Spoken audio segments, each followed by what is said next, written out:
लोकसभा चुनाव होने में अब कुछ ही दिन बचे हैं। ऐसे में जहां बीजेपी और पीएम मोदी ने चुनाव में पूरी ताकत लगा दी है, पीएम मोदी विपक्षी गठबंधन पर जबरदस्त हमला करने में जुटे हैं, तो दूसरी तरफ विपक्ष और कांग्रेस अलग अलग मुसीबत में फंसते जा रहे हैं। जहां दिल्ली के सीएम अरविंद केजरीवाल 100 करोड़ के घोटाले में फंसे हैं, वहीं कांग्रेस को अब 1800 करोड़ जमा करना होगा। बैंक खाते फ्रीज होने समेत पहले से ही कई मुसीबतों का सामना कर रही कांग्रेस पार्टी के सामने अब एक और बड़ी समस्या खड़ी हो गई है। ताजा मामले के तहत इनकम टैक्स विभाग ने कांग्रेस को एक और बड़ा झटका दिया।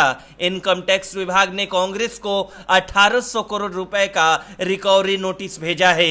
ये नोटिस 2017-18 से लेकर 2020-21 के लिए भेजा गया। इनकम टैक्स डिपार्टमेंट द्वारा भेजे गए इस नोटिस में टैक्स के साथ ही जुर्माना और ब्याज भी जोड़ा गया है। इससे पहले आयकर विभाग की कार्रवाई के खिलाफ दायर की गई कांग्रेस पार्टी की याचिका को दिल्ली हाईकोर्ट ने खारिज कर दिया था।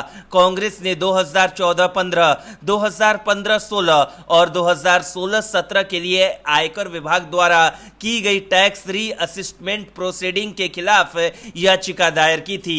आयकर विभाग ने 210 करोड़ रुपए की रिकवरी के आदेश दिए थे। इनकम टैक्स विभाग को फरवरी में कांग्रेस के टैक्स रिटर्न में गड़बड़ी मिली थी, जिसके बाद विभाग ने 210 करोड़ रुपए की पेनल्टी लगाई थी। आयकर अपीलीय न्यायाधिकरण ने पार्टी को बकाया भुगतान करने को कहा था और कांग्रेस के खाते फ्रीज कर दिए थे।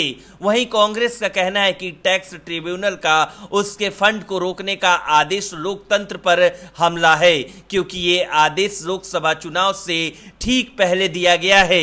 इस संबंध में कांग्रेस नेता अजय माकन ने कहा कि हमने चुनाव आयोग और कोर्ट दोनों का दरवाजा खटखटाया। हमसे अनावश्यक डिमांड की जा रही है। हम चुनाव आयोग की कार्रवाई का इंतजार कर रहे हैं, क्योंकि लोकतंत्र बचाने का चुनाव आयोग का ही दायित्व है। वहीं कांग्रेस नेता जयराम रमेश ने भी बीजेपी पर निशाना साधते हुए आरोप लगाए। इस मामले पर केंद्रीय मंत्री हरदीप पुरी का कहना है, अगर आपकी आय हर साल आयकर रिटर्न दाखिल करने योग्य है तो आपको रिटर्न दाखिल करना होगा। ये नियम सबके लिए है और कोई भी पार्टी या दल या सदस्य इससे अछूत नहीं है। कांग्रेस ने 17 साल से आयकर दाखिल नहीं किया है। खैर, अब मामला जो भी हो, लेकिन कांग्रेस के लिए चुनाव से पहले समस्या गंभीर हो गई है। ऐसे में अगर कांग्रेस को 1800 करोड़ रुपए जमा करना पड़ा तो इस पर सियासत भी जमकर होगी। ब्यूरो रिपोर्ट, न्यूज़ चौक।